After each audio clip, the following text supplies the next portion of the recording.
Doctor Baba Saheb Ambedkar की, तथागत भगवान गौतम बुद्ध की, डॉक्टर बाबा साहेब आंबेडकरांचा जय जय जय जय जय भीम,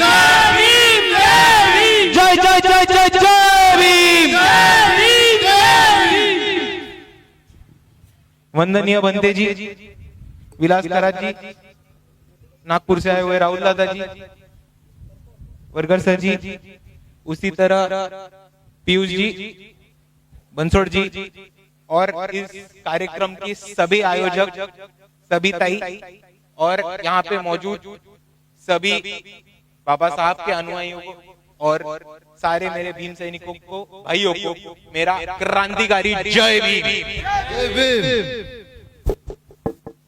भाइयों, सबसे पहले मैं आपका तहे दिल से शुक्रिया अदा करना चाहता हूँ कि इतना बुरा मौसम होते वक्त, एक तूफान आते वक्त भी आप लोग इतनी बड़ी तादाद में आए और हम सब के लिए यहाँ पे रुके, इसलिए मैं आप सबका बहुत शुक्रिया अदा करना चाहता हूँ।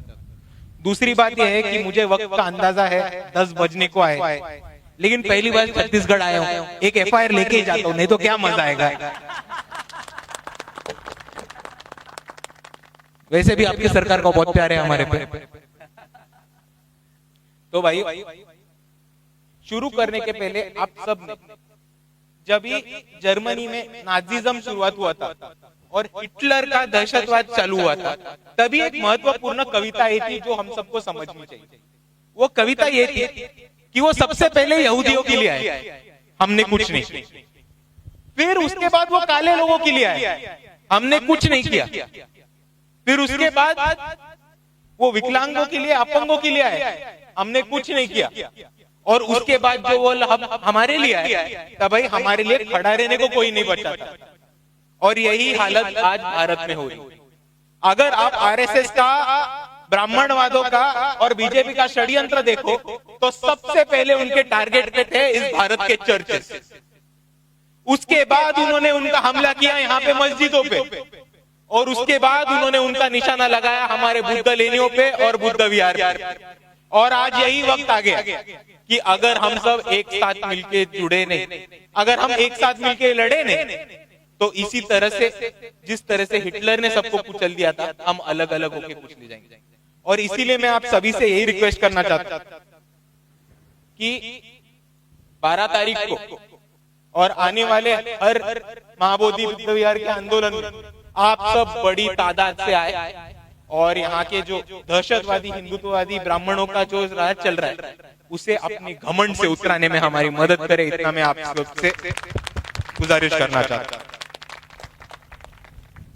दूसरी चीज आप सबने जाननी चाहिए कि इस दुनिया में बौद्ध धर्म ऐसा अकेला धर्म है जो हर लफ्ज में समानता की बात करता, और इसीलिए बुद्ध धर्म, बौद्ध धर्म भारत में, महाराष्ट्र में या दुनिया में कहीं भी बढ़े, ये किसी को नहीं चाहिए था। और इसीलिए ये बड़ी साजिश रची गई थी, आप ये सब ध्यान में रखो। और इसमें सब मिले जुए। आज हम गाली दे रहे बीजेपी को, उनके दहशतवादी संगठन RSS को और उनके गुंडे पंडितों को, लेकिन आप ये मत भूलना कि ये जो एक्ट आया था तभी किसकी सरकार थी? BCMT एक्ट आया तभी सरकार किसकी थी? तो वो कांग्रेस की सरकार थी। उसके बाद वही बिहार में नीतीश कुमार की सरकार आई और महाबोधि बुद्ध विहार को लेके सबने खेला किया, लेकिन महाबोधि बुद्ध विहार को न्याय देने का काम और महाबोधि बुद्ध विहार बौद्धों के हाथ देने का काम, उसकी मैनेजमेंट बौद्धों के हाथ देने का काम किसी ने नहीं किया। और हम सबको एक कभी भी नहीं भूलना चाहिए, और आगे जाके तो बिल्कुल भी नहीं ये भूलना चाहिए कि ये जो काला कानून आया है, वो काला कानून कांग्रेस ने लाया है। क्योंकि आप आगे चल के देखिए कि इससे गेम कैसे हो। महाबोधि बुद्ध विहार के ट्रस्ट के नाम पे, मैनेजमेंट के नाम पे या बुद्ध गया के नाम पे बाहर से बहुत ज्यादा फंडिंग आता है। थाईलैंड हो, जापान हो, इंडोनेशिया हो, लाओस हो, कंबोडिया हो, वियतनाम हो, श्रीलंका हो, इन सभी देशों से बहुत ज्यादा तादाद में फंडिंग आता है। लेकिन फंडिंग जाता किधर है? फंडिंग जाता किधर है? पहुंचता किसके पास है? फंडिंग किधर गया? चोटी वाली भगा के लेके गए। फंडिंग आया किधर? पंडितों के पेट में। और इसीलिए अगर महाबोधि बुद्ध विहार के नाम पे आने वाला फंड इन पंडितों से, चोरियों से बचाना है, तो हमें महाबोधि बुद्ध विहार वापस एक बार हाथ में लेना होगा और महाबोधि बुद्ध विहार की मैनेजमेंट अंबेडकरवादी बौद्धों के हाथ में ही देनी होगी और किसी के हाथ में नहीं। और दूसरी तरफ आप एक देखो कि आज भारत में एक बड़ा आंदोलन हुआ, पर मैं आप सबके सामने गर्व से कहना चाहता हूं कि मैं महाराष्ट्र में ऐसी एक पार्टी से आता हूं जिसने महाबोधि विहार के ऊपर इस भारत में जो ऐसी पहली पार्टी है जिन्होंने आंदोलन किया, वो सिर्फ और सिर्फ महाराष्ट्र में वंचित बहुजन आघाड़ी। हर गांव में, हर जिले में, हर शहर में आंदोलन किया गया। मुंबई में मोर्चा निकाल के बीएमसी बंद करा गया, लाठीचार्ज हुआ, लेकिन हटे नहीं वहां के लोग।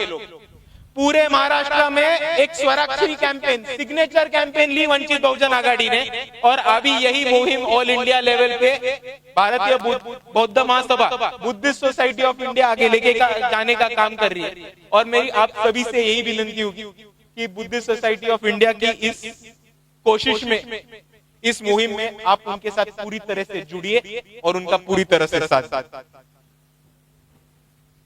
और आप मैं एक चीज और दोहराना, विलास खराज जी वो बोल चुके हैं, पर आप एक चीज पे गौर फरमाइए कि ये जो टाइमिंग आया है जाति जनगणना का, वो थोड़ा आपको अजीब नहीं लगता? थोड़ा अजीब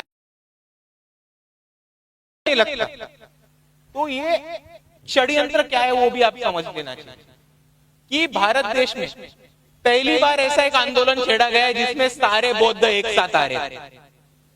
तमिलनाडु से लेके कश्मीर तक जितने भी बौद्ध विहार है, वहां पे एक मीटिंग हुई है, वहां पे एक बैठक हुआ है, और यहाँ पे ये डिसाइड हुआ है कि बौद्ध महाबोधि बुद्ध विहार पे हम सबको भूमिका लेनी है, हम सबको एक स्टैंड लेना है, और महाबोधि बुद्ध विहार के लिए हम सबको आगे आके लड़ना है। और जब भी इनको ये बात पता चली, तो तभी दो पुंजवादी और सरकार में ये साजिश, राहुल गांधी ने गाना गाया, नरेंद्र मोदी तबला लेके उस पर साथ दिए, और कुछ नहीं हुआ है। आप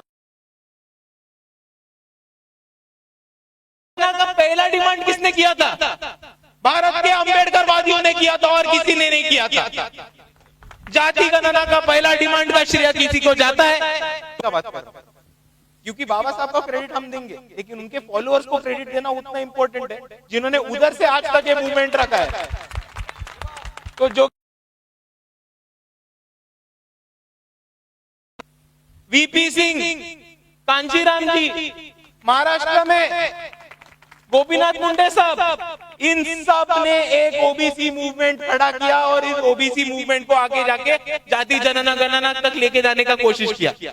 लेकिन आज कुछ पुंजवादी लोगों ने इसे उल्टा करने का काम किया, और आप ये धोखे का क्यों है वो सिर्फ जान लें। क्योंकि आप एक चीज जान लो कि 2024 से या 2023 से कुछ थोड़े तेवर आपको बदलते हुए दिखेंगे।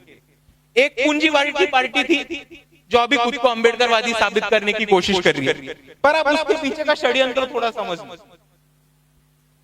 क्योंकि आपके साथ धोखा हो रहा है, जुमला हो रहा है, और वो हम सबको जान लेना बहुत जरूरी है, ऐसा मैं समझता हूं। आप ने ये जान लिया कांग्रेस ने कि बाबा साहब अंबेडकर के विचारों को हम रोक नहीं सकते, तो उनके विचारों को रोक नहीं सकते तो क्या करेंगे? उनके विचारों को चुरा लेंगे। अगर रोक नहीं सकते तो उनके विचार चुरा लो, पर अगर उन्होंने बाबा साहब चुराए तो किन से चुराए? बाबा साहब अगर कांग्रेस ने चुराए तो किससे चुराए? बोलो भाई, हमसे चुराए। बाबा साहब है किसके? और चुराए तो फिर किससे चुराए जाएंगे? तो हम बाबा साहब के विचारों की, बाबा साहब की प्रतिमा की चोरी होने देंगे क्या? ये हम सबको एक साथ आके तय करना पड़ेगा, क्योंकि आप एक चीज, जिस चीज को आप रोक नहीं सकते उस चीज को चुरा, ये कांग्रेस ने स्ट्रेटेजी अपनी, और ये वही पार्टी है, आप भूलना मत, इतिहास भूलना मत, ये वही पार्टी है जिन्होंने बाबा साहब को भंडारा गोंदिया में गिराया है, ये वही पार्टी है जिन्होंने बाबा साहब को मुंबई में गिराया है, ये वही पार्टी है जिनके हिंदुत्ववादी स्टैंड की वजह से बाबा साहब को लॉ मिनिस्टर का रेजिग्नेशन देना पड़ा है।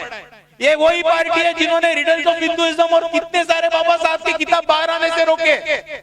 ये वही पार्टी है जिन्होंने बाबा साहब जाने गुजरने के बाद लॉ मिनिस्टर का उनका जो घर था उसके अंदर के सारे डॉक्यूमेंट्स और दस्तावेज डिस्ट्रॉय कर दिए। और ये वही पार्टी है जिन्होंने इतने साल तक डॉक्टर बाबा साहेब अम्बेडकर को भारत रत्न का अवार्ड भी नहीं देने मिला, वो वीपी सिंह ने दिला के दिया। और अभी क्या हो रहा है, अभी हर जगह क्रेडिट लेने चाह रहे हैं। देखो मैं वापस बोल रहा हूँ, जिस चीज को आप रोक नहीं सकते उसको चुरा लो, ब्राह्मणों की पुरानी स्ट्रेटेजी है और कांग्रेस भी यही कर रही है।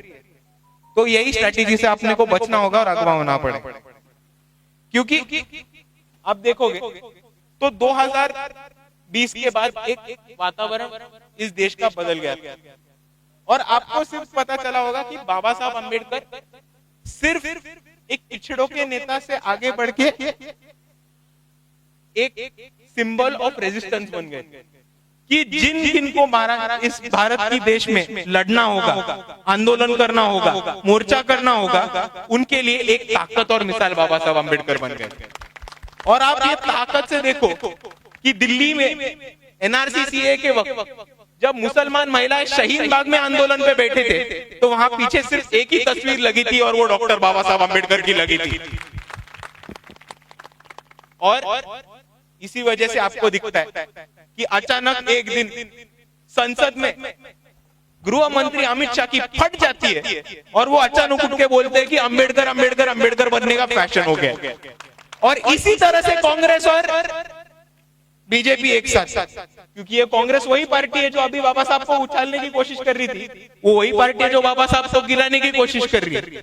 हर जगह आपको दिखेगा राहुल गांधी को हर कोई एक नया दलित नेता जाके मिल रहा है, हर जगह राहुल गांधी जाके जैसे दलित दलित हर जगह जाके बोल रहे हैं। जैसे आपको समझाता हूँ एक छोटा उदाहरण देके कि यहाँ पे कितने लोग खाना बनाते हैं, हाथ ऊपर करो, सब लोग। अभी एक नया मसाला आया और उसकी टेस्ट ऐसी जुबान में पकड़ गई, तो हर रोज वही करते हो ना, वही मसाला इस्तेमाल करते हो। वैसे राहुल गांधी का हो गया। 2024 में उन्होंने अम्बेडकरवाद और जय भीम का नारा उठाया, उनके उसको ऊपर वोट्स मिल गए, तो आज से उनके खाने में वही मसाला जाता है और इसी तरह से चोरी कर रहे। लेकिन आप जुमले में ना फंसो भाई। नीला टी शर्ट कल आया है, 10 साल पहले उसके नीचे जनेऊ था और आज भी है। आप जुमले में ना फंसो। और इसीलिए मैं कहता हूं कि बाबा साहब गुजरने के बाद आज तक जो बाबा साहब की प्रतिमा बनाई, जो बाबा साहब से विचार पहुंचाए और जो बाबा साहब का नाम लेके जो लड़ाई है लड़ी गई है, वो सिर्फ और सिर्फ यहाँ के अम्बेडकरवादियों ने की और किसी चोर ने नहीं। और अगर भाजपा है, कांग्रेस है और कोई भी पार्टी है आकर बाबा साहब हमसे चुराने की कोशिश करेंगे तो उनको जाना पड़ेगा हमारे सीने से और किसी से नहीं, क्योंकि बाबा साहब हमारे हैं और कितनी भी आसानी से हम किसी को भी उनको चोरी नहीं करने देंगे। और इसीलिए मैं आप सभी से यही विनती करना चाहता हूं कि इसी तरह हम लोग आगे जाके मिलेंगे, एक साथ काम करेंगे, बाबा साहब का प्रबुद्ध भारत बनाने का मिशन साकार करेंगे और जहां कहां अन्याय अत्याचार होगा वहां सभी अम्बेडकरवादी आके एक साथ मिलेंगे, काम करेंगे और अन्याय अत्याचार के खिलाफ हमारा जय भीम का नारा और मजबूत बनाएंगे। और मैं जाते जाते आप सभी से इतना ही कहना चाहता हूं कि आप सभी का शुक्रिया कि आप सबने हमको बुलाया। यहाँ पे बहुत नौजवान मिले हैं जिनमें बहुत जोश है, पोटेंशियल है, टैलेंट है। मैं आप सभी को बोलता हूँ कि आप सब आगे आके काम करो। आप लीडरशिप अपने हाथों में और किसी को मत, आप आगे बढ़ो, यूथ डेवलप करो, कैडर कैंप्स लो, जिसको बुलाना है बुलाओ, हम सब आएंगे, आप सबको मदद करेंगे और एक दिन छत्तीसगढ़ की सरकार नीले झंडे की जरूर बनाएंगे। इतना बोल के मैं रुकता हूँ। जय भीम, जय संविधान, नमो बुद्धाय।